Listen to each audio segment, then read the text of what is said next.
Hello, good morning. Gagawa tayo ng deodorant na medyo mura. Handa lang natin tong dalawang kalamansi, isang tawas powder. Ang tawas na to dapat magagaling sa mercury kasi natutunaw. Pag sa iba ka bibili, hindi natutunaw ang tawas. Kaya dapat sa mercury ang tawas.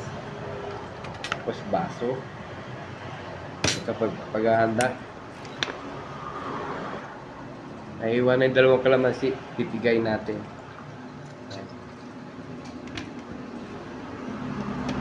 Dalawa.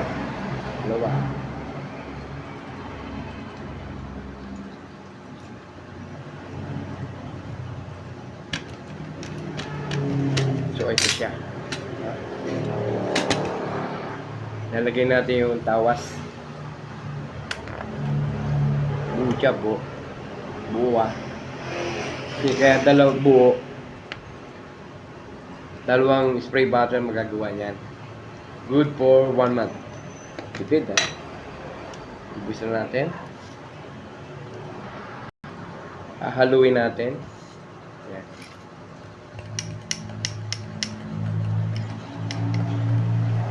Hanggang sa matunaw.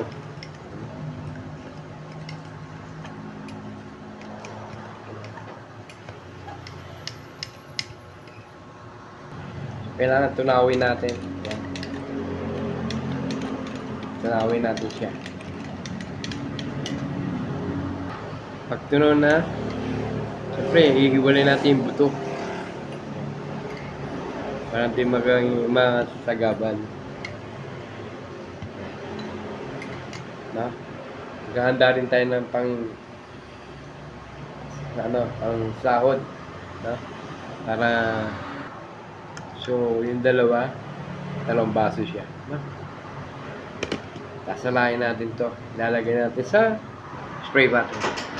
Kumuha na ng malinis sa tela na t-shirt. Oh. Parang pasala. Yan.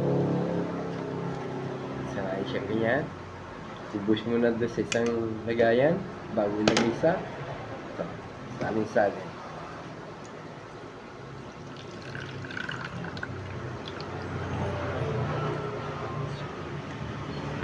So, meron na siya. Ito. Salin natin.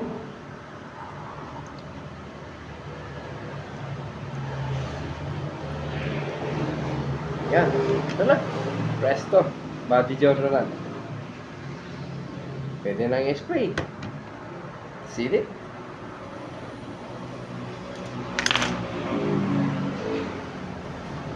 Ito ang ginagamit ko. Spray. Kahit di maligo.